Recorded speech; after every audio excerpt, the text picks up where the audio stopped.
This will be your last online lecture. On Monday, we will meet in the classroom as usual. So let's keep talking about the earthquakes. Today, I'm going to give you a little more information about the destruction capabilities of the earthquakes. So the amount of destruction attached to an earthquake varies based on the magnitude of the earthquake and proximity to the epicenter. Magnitude of the earthquake is related to the amount of stress accumulated in the area and also the time in between two earthquakes happened around the same region.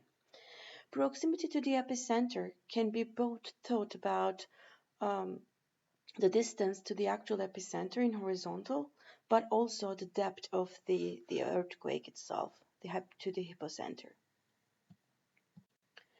So the distraction from seismic vibrations is actually the biggest amount of damage happening after an earthquake. And all this damage will be depending on the earthquake intensity, the duration of the vibrations, the nature of the ground beneath the structures, and the nature of building materials and construction practices of the region. So first three of these, we cannot do anything. The earthquake intensity, the duration of the vibrations, and the nature of the ground beneath the structures are free from our control. However, we can control the building materials and construction practices, which will be the most important way to save ourselves from the destruction of the earthquakes. So here in this picture, you see an example. There are two buildings on the same area, obviously exposed to the same earthquake, and one of them is a wreck. The other one is still standing in quite good shape. So we can actually categorize the reasons of the destruction from earthquake in several different groups. First, let's start with the destruction from the seismic vibrations. The seismic vibrations can be amplified by the properties of the material in the earth itself. So, for example, the soft sediments will amplify the seismic waves more than solid bedrock. So, the buildings built on soft sediments will be affected in a worse way than the buildings built on solid bedrock. There's also a phenomena called liquefaction. It is a really important thing that also affects a lot of destruction coming from the earthquakes. With liquefaction, the unconsolidated materials saturated with water turn into a mobile fluid. So here in this picture, I'm going to show a little more detail about this phenomena. Here you see we have a loose saturated sandy material with some packed soil on top. So during the vibrations, the sand grains are going to settle down and the porous space in between them are going to get smaller. So the water will be pushed upward because there's no space for water anymore in these sand grains. And when water pushed upward, it's just going to start erupting through a crack or hole it finds out. And at the end, we will have the ground, the soil layer being settled and more tightly packed sandy material down here and also some sandy material actually pushed out from the actual layer. So we call these as sand volcano. It doesn't have to happen all the time, but liquefaction by resettling of the sand grains and turning the land into a liquid is a quite common thing happening during the earthquakes. The second thing may happen with the earthquakes is the landslides and ground subsidence. So the ground shaking itself causes loose sediments on a slope to slump. So it happens as a landslide, and that also will lead to destruction. The third thing is the fires. Obviously, when we have earthquakes going on, the water lines may be broken or gas and electric lines may get damaged or destroyed. And all these may start fires, and it can be quite hard to control these fires right after an earthquake due to the breakage on the water lines and other problems related to fire control. The fourth thing can happen during an earthquake is tsunamis or seismic sea waves.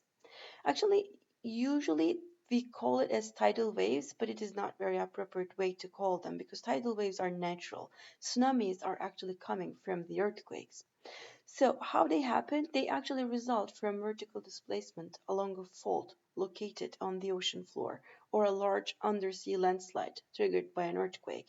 So there's a big there's a big mass of material, earth material, uh, replacing or changing its position and shape, actually creating these starting point of these waves. So in the open ocean, when the ocean is quite deep, their height isn't going to be any more than a meter. So they aren't very destructive when they're up in the deep waters. However, while they move towards the shallower coastal waters, it is going to get higher and higher because the water will pile up to the heights that occasionally exceed 30 meters. And with these height of the waves, a tsunami can be very destructive. Here in this picture, you see the actual detailed phenomena happening. So here we have the subducting plate, and there is an earthquake happening during this subduction. Here is the epicenter of the earthquake. But actually, at this point, there's this piece of land moves downward, and then it creates the starting point of the tsunami. And while it's deep in here, the height of the waves aren't that big, or it's not that different than the rest of the waves. However, its speed can go up to 800 kilometers per hour at this depth of 5,000 meters. And then when it gets closer and closer to the shore, the speed is going to get lower. However, the height of the waves are going to get bigger. And when it hits to the shore, the height of the waves are going to be several tens of meters. However, the speed of it is going to be quite slow. And here in this picture, you see the result of a tsunami event happened after the 2011 Tohoku earthquake in Japan. The height of these tsunami waves were up to 40 meters, and it was like an entire Pacific-wide event, affecting not only Japan but also the west coast of North America. So what we are doing against tsunamis is an important question. We have a tsunami warning system.